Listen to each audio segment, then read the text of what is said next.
I'm not deleting my dating apps. We're not married. I can do what I want, she said when I saw Tinder on her phone. You're right. I agreed, created my own profile that night, and met someone better within a week. She called crying that I was cheating. I reminded her, we're not married. I can do what I want. Hey viewers, before we move on to the video, please make sure to subscribe to the channel and hit the like button if you want to see more stories like this. Thanks. It was the notification that did it.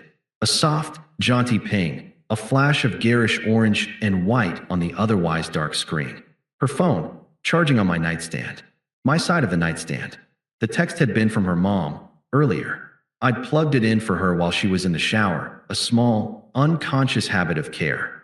The screen had gone black, and I'd forgotten about it until that sound. A sound I hadn't heard in almost a year, cut through the quiet of our bedroom. New match. Hey Qley, you free this week? The words glowed, an accusation in 12-point font. I felt my body go very still. The world shrank to the dimensions of that 5-inch screen.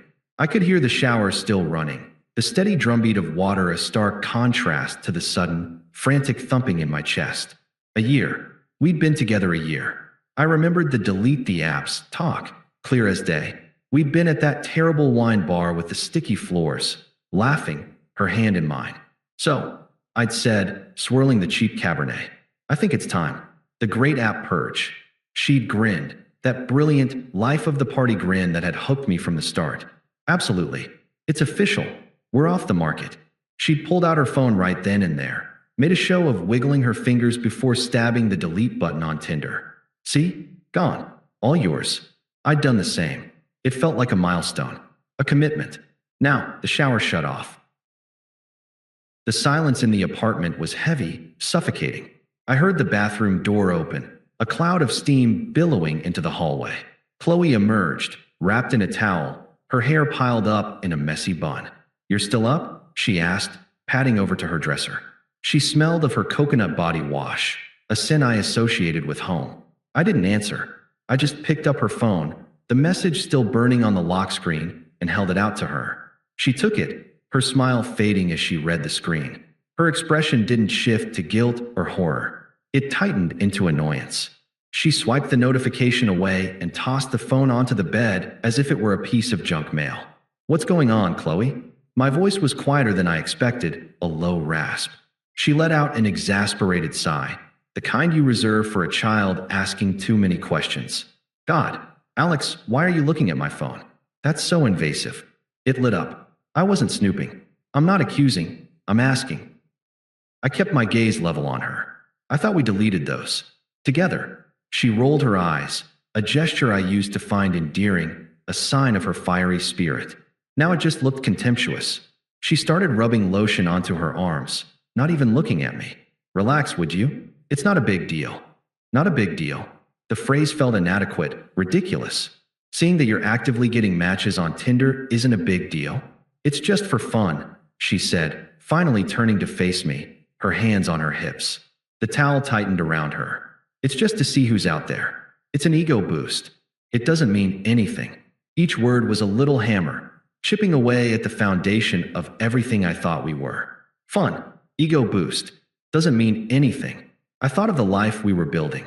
The plans for a trip to Portugal we were saving for. The way I'd driven across town at 2 a.m. to get her medicine when she had the flu. The way I'd listened for hours about her stressful job, massaging her shoulders while she vented. Did any of that mean anything? The finality in her tone, the utter lack of remorse, it ignited a cold, clear fury in my gut. But I didn't let it out. I compressed it, forged it into something harder. So, I said, my voice dangerously calm. You're not going to delete it. It wasn't a question. She shrugged, a dismissive, infuriating little lift of her shoulders. No, I'm not deleting my dating apps. We're not married, Alex. I can do what I want. We're not married. I can do what I want. The words hung in the air, sucking all the oxygen out of the room. They were so calculated, so cruel in their technical truth. There was no ring on her finger, no legally binding document. Just my stupid, trusting heart and a promise I thought we'd both made. She was hiding behind a technicality to justify a fundamental betrayal. I looked at her, really looked at her. The woman I thought I knew was gone. In her place was a stranger who saw our relationship as a temporary holding cell, a place to wait until a better offer came along. The commitment I felt was a one-way street, and she had just erected a toll booth. The heat in my face receded, replaced by a strange, icy stillness. The confusion and pain were still there, but they were being pushed down, buried under a layer of absolute clarity. She must have seen the change in my expression. The fight drained from her posture, replaced by a flicker of uncertainty. "Alex, don't be like this. It's really not a big deal." I nodded slowly, as if considering a minor point in a philosophical debate. "Okay," I said, my voice flat and even. "I see. It doesn't mean anything." "Got it." I turned away from her, walked to the closet, and pulled out a spare pillow and blanket. "What are you doing?" she asked, her voice sharp. I didn't answer. I just walked out of our bedroom, down the hall, and into the spare room we used as a dumping ground for boxes and an old treadmill. The air was stale. I laid the blanket on the couch, placed the pillow at one end. The click of the door closing behind me was the period at the end of the sentence she had written. "We're not married. I can do what I want." "Okay, Qley, game on." The couch in the spare room was uncomfortable, a fact I'd known but never truly appreciated until I spent the entire night trying to find a position that didn't pinch a nerve. But the physical discomfort was a welcome distraction from the hollow ache in my chest. I didn't sleep. I stared at the ceiling, the popcorn texture lit by the orange glow of the streetlights, and replayed the conversation on a loop. "We're not married. I can do what I want." Her logic was flawless, in its own twisted, self-serving way. It was a lawyer's defense, not a partner's explanation. There was no emotion in it, no recognition of the unspoken contract of loyalty we'd built. It was a cold, hard statement of fact that she wielded like a weapon to justify her betrayal. And the more I thought about it, the less it hurt and the more it clarified. If that was the rule set she wanted to play by, then so be it. My mistake had been playing a game of hearts by the rules of chess. She had just taught me the real rules. The next morning, I heard her moving around in the kitchen. The familiar sounds of the coffee grinder, the cabinet closing, the microwave beeping. A normal Sunday. I waited until I heard her go back into our bedroom, her bedroom now, before I emerged. I showered in the guest bathroom, dressed in silence, and left the apartment without a word. I went to a cafe across town, ordered a black coffee, and opened my laptop. The first step was mechanical, almost clinical. I downloaded Tinder, then Hinge, then Bumble. The icons popped up on my screen, little digital grenades. Creating the profiles was surreal. I used a photo she had taken of me on a hiking trip last fall, my face relaxed and happy, the sun behind me. I wrote a bio that was honest and straightforward, nothing like the brooding, wounded man I felt like inside. It wasn't about getting back at her. Not exactly. It was about reclaiming the freedom she had so casually invoked. She had opened a door, and I decided to walk through it. The moment I swiped right on the first profile, a strange weight lifted. The power she had to hurt me diminished, replaced by a sense of agency. I was no longer the victim of her betrayal. I was a participant in my own liberation. When I returned to the apartment that afternoon, the air was thick with unspoken tension. Qley was on the couch, scrolling through her phone. She didn't look up. "Are you going to be moody forever?" she asked, her voice dripping with a boredom that was clearly feigned. She was testing the waters, trying to provoke a reaction, to draw me into a fight she knew she could win with emotional dramatics. I stopped, looked at her for a moment, and felt nothing but a distant pity. "I'm fine," I said, my tone flat and undisturbed. I walked past her to the kitchen to get a glass of water. The silence that followed was more potent than any argument. My calmness was a wall she couldn't scale. She huffed, put her phone down a little too hard, and stalked back into the bedroom, shutting the door with a firm click. I finished my water, washed the glass, and put it away.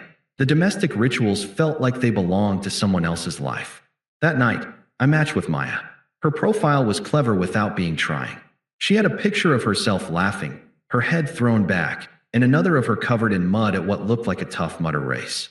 Her bio read, "Professional problem solver by day, amateur baker by night." My chocolate chip cookies have been called a religious experience by me. I messaged her something simple. "A religious experience, huh? That's a bold claim." What's the secret? She wrote back almost immediately. The secret is an irresponsible amount of high-quality chocolate and a pinch of sea salt.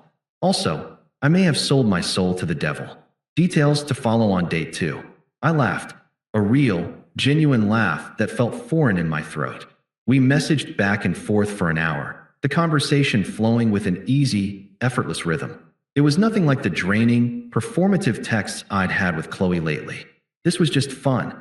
2 days later, I was sitting across from Maya in a dimly lit cocktail bar with exposed brick and soft jazz.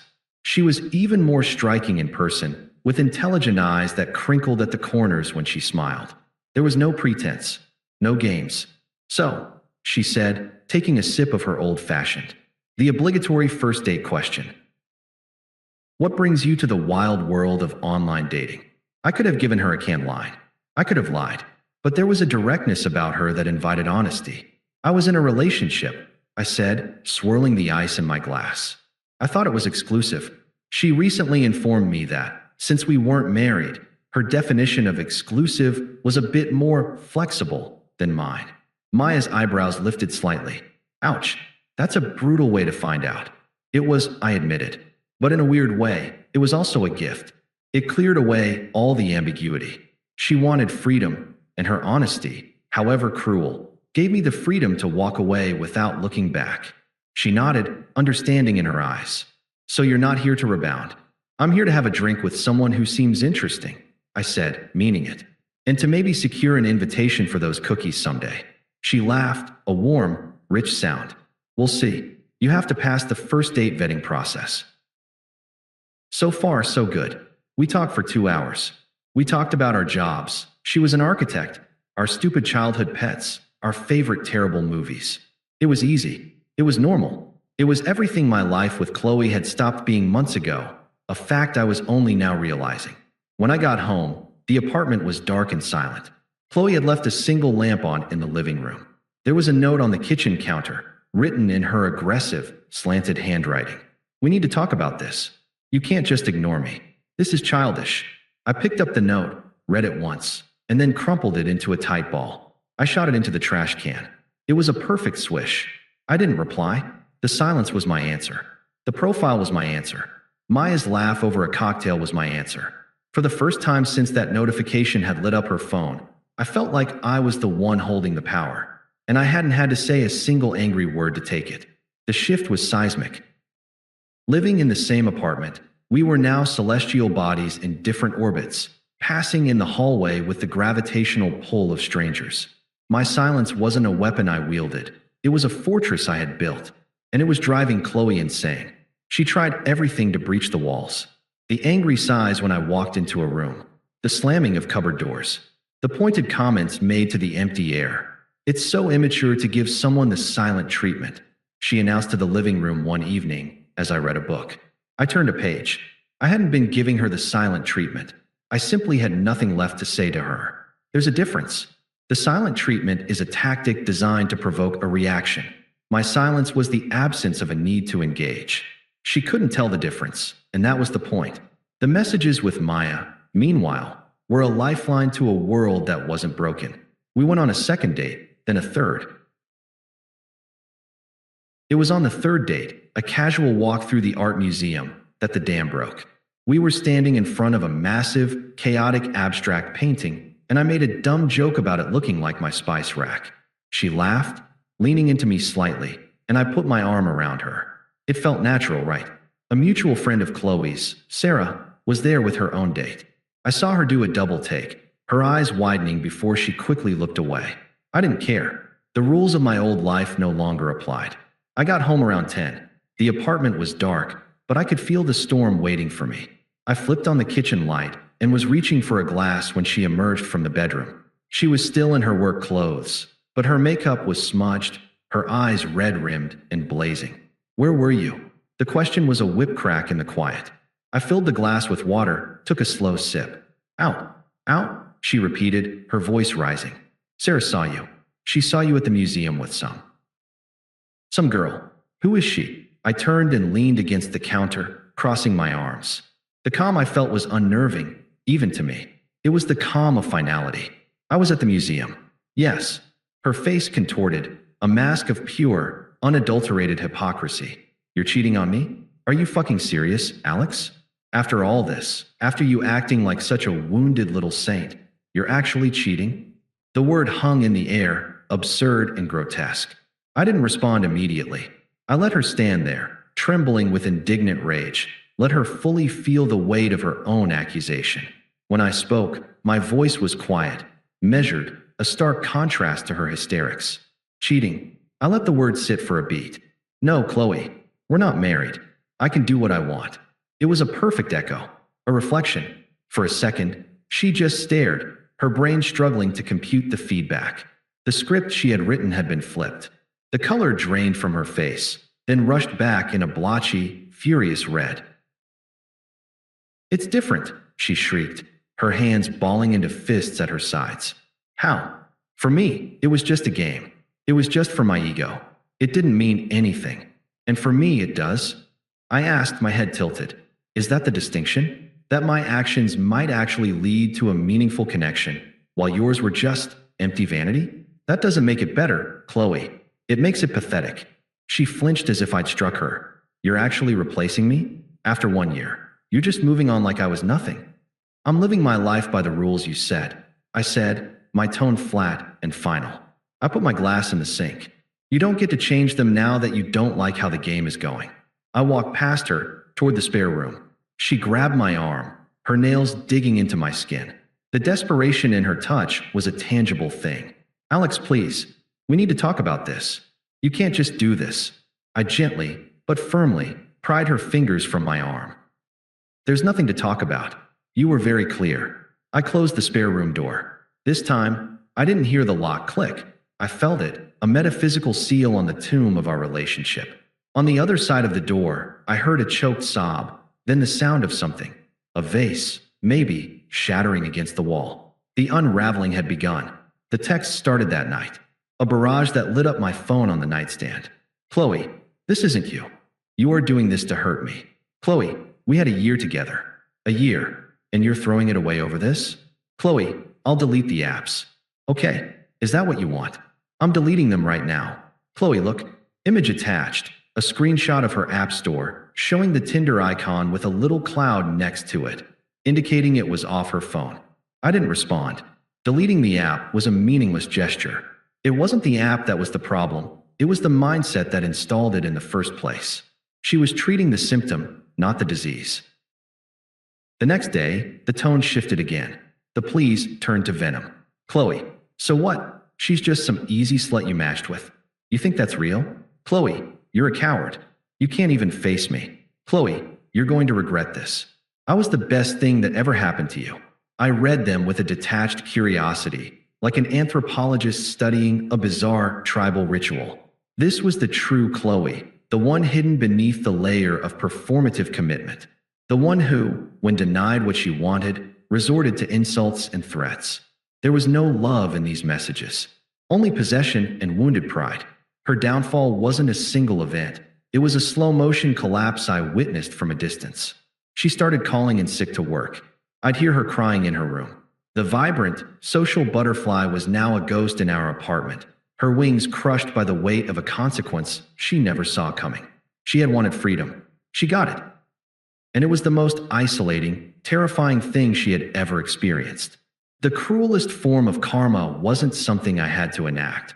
It was the natural consequence of her own words, reflected back at her in the unassailable silence I had built. 2 weeks later, the spare room was a shell. The boxes containing the remnants of my old life were stacked by the front door, sealed with packing tape. The air in the apartment was thick with the dust of dismantled dreams. I felt nothing but a clean, surgical anticipation. Today was the day I cut the last thread. I'd rented a small U-Haul van, parked it right outside. Maya, in a gesture of uncomplicated support, had offered to come with her car to help with the last few boxes and drive me to my new place. She was waiting downstairs, a living, breathing symbol of the future. As I carried the last box from the spare room, Qley emerged from the hallway. She looked diminished. Her hair was pulled back in a greasy ponytail, and she wore the same sweatpants I'd seen her in for days. The vibrant, dismissive woman from Act 1 was gone, replaced by a hollowed-out version. Her eyes were red and raw. "So this is it?" she asked, her voice raspy from disuse or crying. "You're just leaving? You're not even going to try?" I set the box down by the door. "The trying was the first year, Qley. This is the consequence." She flinched, wrapping her arms around herself. The bravado was gone, stripped away by weeks of silence and the undeniable reality of the U-Haul outside. She was facing the finality of her own logic. "Alex, please," she whispered, taking a step forward. Tears welled in her eyes. They were real this time, I could tell. The tears of genuine loss, not just of wounded pride. "We can fix this. It was a mistake. A stupid, horrible mistake. I love you." I looked at her. I searched for the anger, the hurt, the lingering attachment. There was nothing. It was like looking at a photograph of someone I'd known a long time ago. The emotional connection had been severed. I was already gone. "There's nothing to fix, Qley," I said, my voice even and calm. "Your mistake wasn't having the app. Your mistake was showing me who you were when you were caught. My mistake was not believing you the first time." The front door was slightly ajar. It pushed open the rest of the way, and Maya stepped in. She was a splash of color in the monochrome ruin of the apartment. She wore a simple jeans and t-shirt combo, her keys jingling in her hand. She looked fresh, alive, and completely at ease. "Hey, just checking if you needed a hand with the last." She trailed off, her eyes flicking from me to Qley, sensing the tension. "Oh, sorry. I can wait in the car." Qley's face transformed. The vulnerability vanished, scorched away by a fresh wave of bitter, jealous rage. She looked Maya up and down, a sneer twisting her lips. "So this is her?" Qley spat, her voice dripping with venom. "This is the upgrade? You're just running off with the first easy slut you matched with? You think that's real?" Maya didn't flinch. She met Qley's gaze, her expression one of mild pity, like an adult looking at a toddler having a tantrum. She didn't say a word. She didn't have to. Her mere presence was the ultimate rebuttal. I felt a final, quiet click inside me. This was it. The true, ugly core exposed. I picked up the last box. "No, Qley," I said, my tone firmer now, the tone of a man drawing a line in the sand and guarding his own peace. "I'm moving on to a life where the person I'm with is proud to be with me. A life where we're not married doesn't mean I get to disrespect you." I looked from her tear-streaked, furious face to Maya's calm, steady one. The contrast was staggering. I handed the box to Maya. "I'll be right down." She gave a small, understanding nod and took the box, walking back out to the car without a backward glance at the wreckage she was leaving behind. I turned to Qley one last time. She was crying openly now, the anger dissolving back into helpless despair. She had played her last card and lost. "You and your apps. You're part of a past I'm glad I left behind," I said, my hand on the doorknob. "Don't contact me again." I walked out, pulling the door shut behind me. The latch clicked with a soft, final sound. I didn't look back. I descended the stairs, each step feeling lighter than the last. The bright afternoon sun hit my face as I emerged from the building. Maya was leaning against her car, a small, warm smile on her face. "You okay?" she asked. I looked at her, at the open road ahead, at the U-Haul packed with the pieces of my new beginning. The old apartment, the ghost of Qley, the entire painful chapter was already fading in the rearview mirror of my mind. "Never better," I said, and for the first time in a very long time, I meant it with every fiber of my being. Thanks for watching. Make sure to subscribe to the channel and hit the like button. What do you think about this story? Share it in the comments.